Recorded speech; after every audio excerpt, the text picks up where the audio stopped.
So let's talk about working at big tech companies. So as a startup person, I'm paid every day to shit on working at big tech companies. So I'll start at that. I would say that there are a lot of misconceptions that young people have about big tech companies. First is that, and I want to also say, big tech companies market these misperceptions. Like they are actively pushing these messages. That's how they get their employees. That's how they attract people. The first misconception that so many people have told me is that they thought they'd be working on something that would have any impact. The number of people who work at Google and Facebook who tell me, I thought I was going to have all this impact, it was going to be great, and then I ended up spending my first year moving the third setting in the second settings menu on the Android app to the left or the right, or changing it from a slider to a button. And that was my job. It's through the roof. The second misconception I hear a lot is, I would almost use the word say. I think a lot of young people think they're going to have a say or a role or a voice in what they're going to be building, or in how what they're building is going to be working. Influence, yeah. And it's so much more common when I talk to young people where it's just kind of like inbox, outbox. Like I was given something to do and I have to do it. Like I wasn't even really using the part of my brain that would ask myself, are people going to like this? Is it working the right way? What things should I be tracking to make sure it's good? That wasn't the part of my brain that I was using. It was just doing another homework problem set or something. Exactly. The next thing is around money. So the thing that I see is that big tech companies, one of the things that they're doing is competing for talent, because talent is a resource. And if they can keep talent in-house, they can prevent their competition from getting it, regardless of whether they're using that talent. And it turns out the cool thing about a tech company versus a non-tech company is a tech company usually has high margins. So usually has a whole bunch of extra money they can spend on stuff.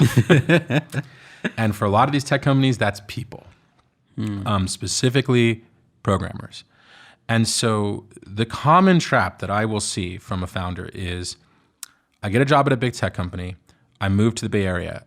I get a six-figure salary. I'm the first or one of the first people in my entire family to get a six-figure salary. And certainly no one in my family has ever had a six-figure salary when they were my age, or whatever the equivalent would have been, right? So I'm paid, right? Step one.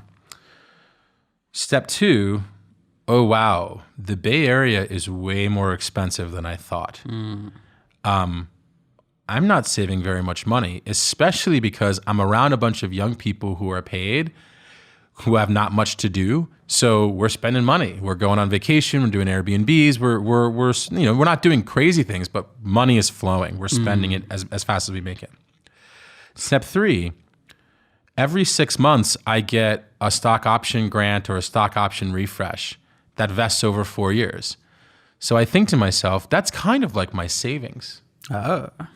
Right? Like I'm not saving money, but I'm good because I have this money over here that I'm saving.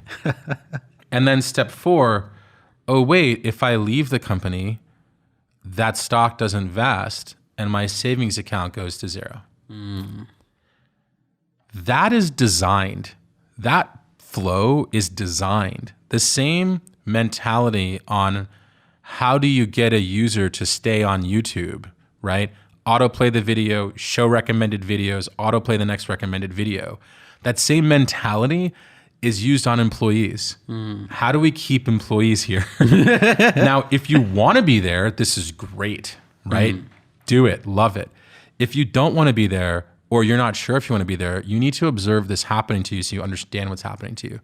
Because what I'll see is that potential founders or young people will go through this flow. Suddenly they're 26, 27.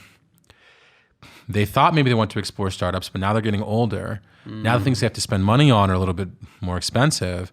And now leaving big tech becomes less and less likely because they're further and further in this trap. And all the incentives are just pointing them to stay. So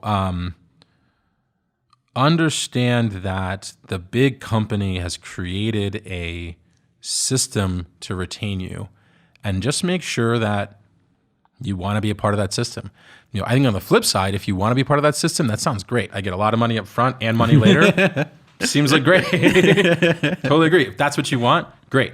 If you're not sure, just understand how that system works and talk to some people who are experiencing that system and ask them some hard questions. It's too easy to talk to someone who just started. Talk to the person who's 25, 26, 27 at Facebook who maybe thought that they were going to leave but never did, and get some perspective on how they see the game. So that's how I see big tech from the startup perspective. You have a lot of friends who are jumping into big tech. How do you think they look at it? I think the marketing is still working very well, to be honest. I think when students are looking at these jobs, they're not even, for the most part, thinking about these incentives. They're not really aware of them. And if someone were to bring them up, I feel like it would be more of a secondary concern. Like in the short term, it seems obvious that these are the right choices. And especially in the long term, I think it's very easy for people to kind of discount the pain that they're going to feel in the future because the upfront benefits are so large in a lot of the cases. So what do they see as those benefits? So I think the major benefits are, for a lot of people, especially like a salary, and this applies both for people who have a big financial incentive, like for their family to have this salary, but also even just for people who want to see a big number appear and be like, I got the big number, I got the biggest number out of all my friends. So that's a big pull. And then additionally, like the sort of comfortable, played out safety of it means that they sort of know what they're getting into. There's expectations that are very clear. The safety net seems relatively high, and they can kind of track out what their life's going to be and not have to have all these background worries about. I mean, imagine them deciding to work at a big tech company versus at some startup that might not be here next year. And when they get a job next year, no one recognizes the brand name, and they have a harder time then than they would have now. The incentives don't really work that way. It's like... It's always tough for me because talking to so many founders who are so desperate to hire, it always surprises me that talented technical people, fear that they won't be able to get a job. I understand for non-technical people, I understand for business people, but it's so weird to me because when I look at the job market, it's just there's so much desperation for good talent in tech that like where you went to school and where you worked is like slowly becoming less important. And more, just having friends at companies who can basically get you through into the interview process and being able to show off your skills in the interview process is the hallmark.